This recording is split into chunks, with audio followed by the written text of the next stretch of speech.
Hey all, and welcome back to Fuzzy Dirty Gaming, and the second video where I tried different things to farm 100 raw divines profit. The last episode, after taking away the cost of the strategy, ended up with 28 raw divines in the stash, and a ton of maps ready to feed to my eager map runners in Kingsmarch. This episode is more concentrating on the returns that I can get from Kingsmarch, rather than a full-on Atlas strategy. So all I've done is just created a simple tree where I pick up every scarab node, every map node, block some low value scarabs, and add the usual altars and map implicits in. As usual, I'll also take the quantity and rarity nodes in the middle of the tree. The Atlas tree will be in the video description. I'm not really going to go over it. It's just a super simple basic tree. It's not got any league mechanics in it. It's just there really for something to do while my mappers map. You can essentially run any strategy that you want. You need to put in your coffer around 55 to 60,000 gold per hour. So even on a strategy like this that might only get you like 7 to 8,000 gold, you only need to complete a few maps per hour and you're going to have enough to keep your map runners going. I've just kept the tree simple because scarabs are really good money. The more map drops I get, the more T17 maps I get. So it's going to turn over a few divines an hour. It's not going to be anything spectacular, but this is a strategy where I really just want to do something brain dead, not have to map really hard, not have to map really quickly, just go and casually map while I maybe watch something on the side. And then just see how my mappers and my shippers do.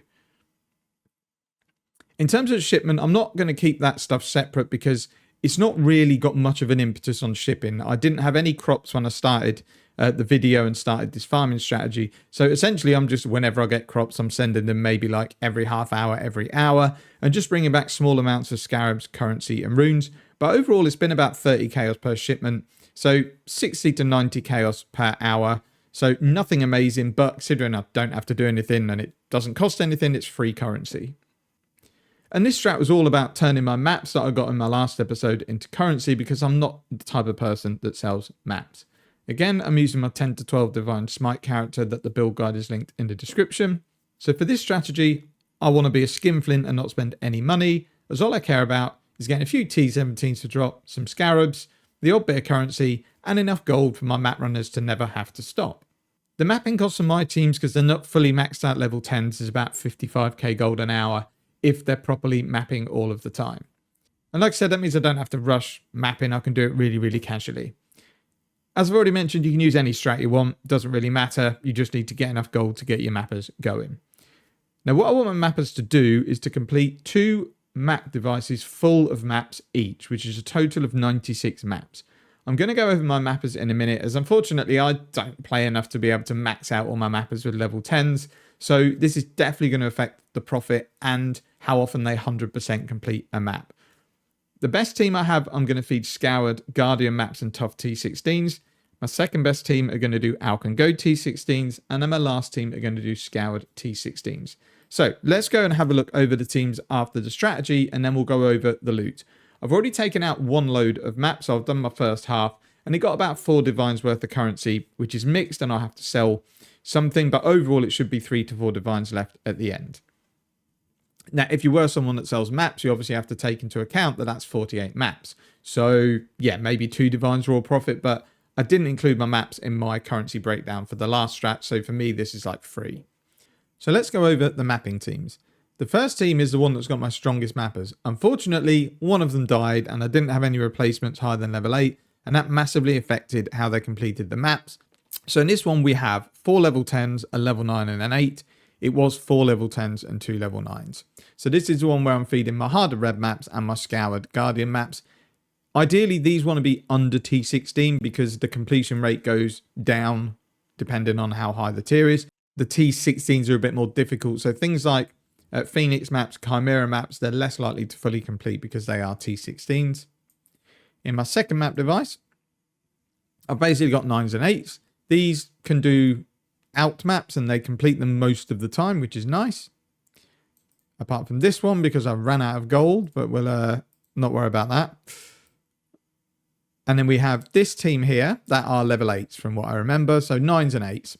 And these don't full complete rare maps very often, so I've just been putting them in Scoured and Magic, and still there's times where they just get a terrible completion rate.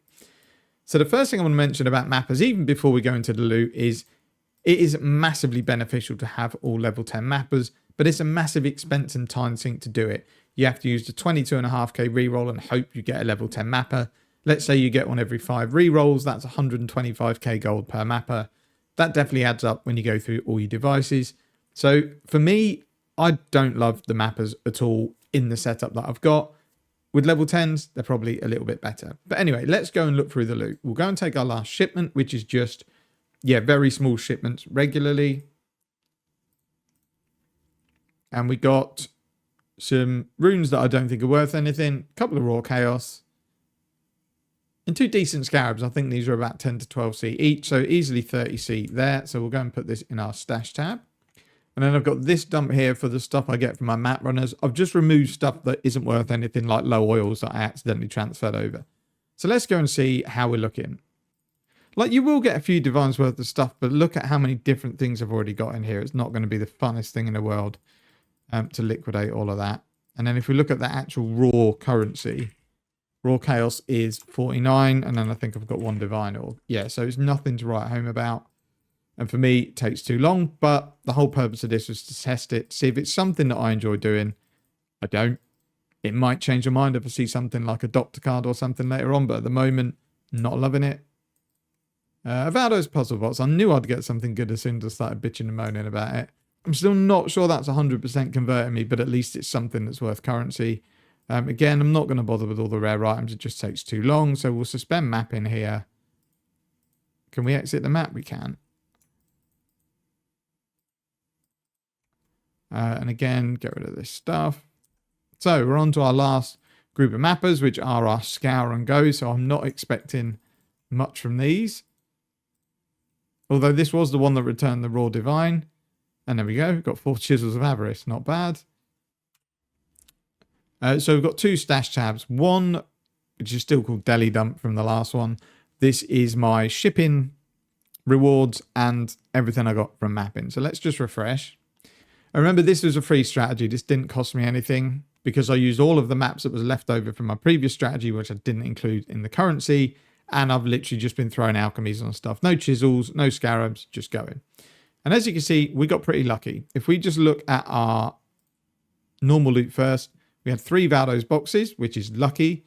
We had 6 T17s, which, considering we're taking all the map nodes, I think is fine. You might even maybe expect 1 or 2 more. Scarab containment. 1.5 div, very nice. We've got 2 invitations, glittering scarab, 1 divine, a few grand embers, which are probably more than 7.4. So we got very lucky. I think, honestly, you could probably take away all of these, and that's probably realistically what you'd get. So it's more like 17 divines in 40 maps. So nothing to write home about, but free, and it was just chill. I just really didn't want to pay attention to anything. Character didn't die, completed the maps in under 2 minutes, and it was really just there as something to do while I waited for my mappers to finish what they were doing.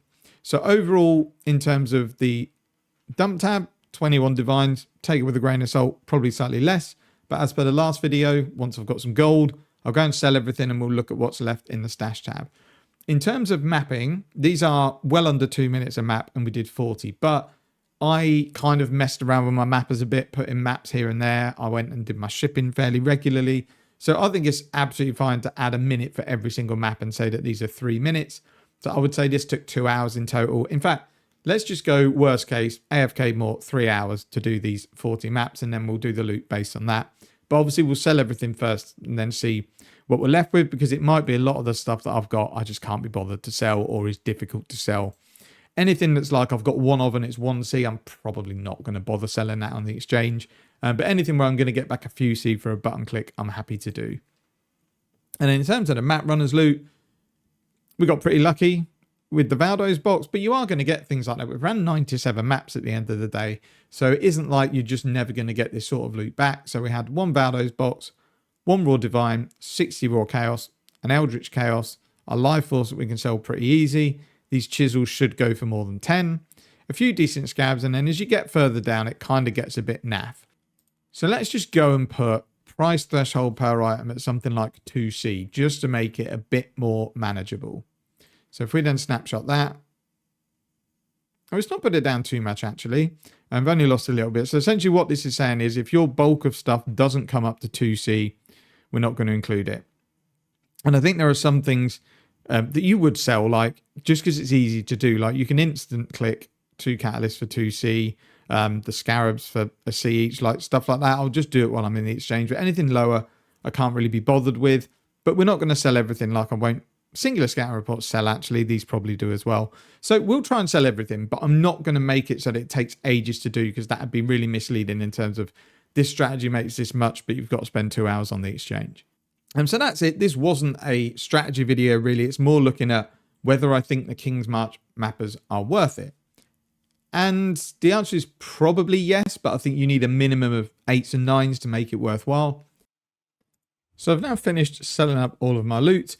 I've totally completed my dump tab. I haven't sold everything. The stuff, like I said, that was less than 3C, I've just stuck into my main stashes. I'm not going to include them. And then in the map runners, I've got some things left that just are only going to sell for like a chaos. And again, it's not really worth my time. So they're just going to stay here. If we get more bulk later on, we can sell them. So the currency tab is looking really good. Got 51 raw divines, 705 chaos, a smattering of other currencies that we could sell at some point. But they do cost quite a bit of gold to sell some of these smaller currencies. So for now, I'm just keeping them. I can use them at some point. We've got some Eldritch currency that we could sell and a few runes. But at the moment, I'm kind of happy with where the stash is. And it's going to take me time to sell a lot of the smaller things, and I'd just rather spend that time mapping. So in conclusion, this episode, as I say, was more looking at the map runners and shipping in terms of, is it worth doing, rather than the strategy, because the strategy around was just scarabs and maps. It was nothing special. It's not going to earn you a ton of currency, but because I got lucky drops, it did get me quite a few divines back into my stash. In terms of map runners, I'm personally not going to do it anymore. It just felt too much of a chore. Kind of going in, sorting all the loot, selling it for fairly minimal returns. What I think my goal is going to be is to maybe stack a ton of gold and then actually try and get level 10 map runners, because I do think they're good for running things like T14 and T15 Elder maps, for example, because the fragments sell for like 25 to 28 chaos really easily. You can just stick them in. Your map runner's going to finish the majority of them, but you really want all tier 10s for that, and then you're probably going to finish every map. The other ones I just don't feel are worth it. When they complete like 55% of a map and bring you back 1 chaos, it just feels quite bad considering the amount of gold that they cost. So for me, it's not something I'm going to carry on unless I end up luckily getting a squad of T10 mappers. Shipping I'm going to keep doing. I like just sending whatever I've got when I can. There's no particular strategy. Whatever dust I've got, I send. Whatever crops I've got, I will also send. But overall, I'm glad I tested it, because I have used my mappers, but it's more just chucking the odd map in. This time I made sure that they were fully fed. I fed the right maps to what I thought was the right groups. And overall, it did make some currency. It got me a few divines, but it was a bit too much micromanaging for me. So like I said, it's not something I'm going to continue to do unless I get full squads of 10s. Next episode, I think we're going to look at Harvest. Yellow Life Force is getting to the point now where it's pretty decent. The double-in Scarab is not mega expensive. If you take all of the map modifying those to get more pack size and quantity, I think this could be a fairly profitable strategy, even if you're just running Harvest in T16s and nothing else other than altars to get your quantity and rarity. Again, probably something like City Square, kill the boss first, then you're always going to get opportunity to get your quantity altars. Get around the map in a couple of minutes, complete the harvest, get out, and then it sells really easy on the exchange. I think that's what I'm going to do. If anyone's got any ideas for a strategy to try, let me know. I'll gladly give it a go. But we're about halfway to the 100 divines profit. And we've not really touched on anything that I would call a difficult strategy. I still haven't died on either of them because they are fairly easy. What we might do after the next episode, when I'm hopefully at something like 75 divines, even though the character's not amazing because it's put together fairly cheaply, is maybe try something with a bit of investment per map. Just to see how it fares and just to see what the returns are like. Because I'm not someone that juices very much, because I don't always get a lot of time to play. I'd rather be in and out of maps really quickly and just turn over currency per map. That's it for the video. Thank you very much for watching. Take care and see you in the next one.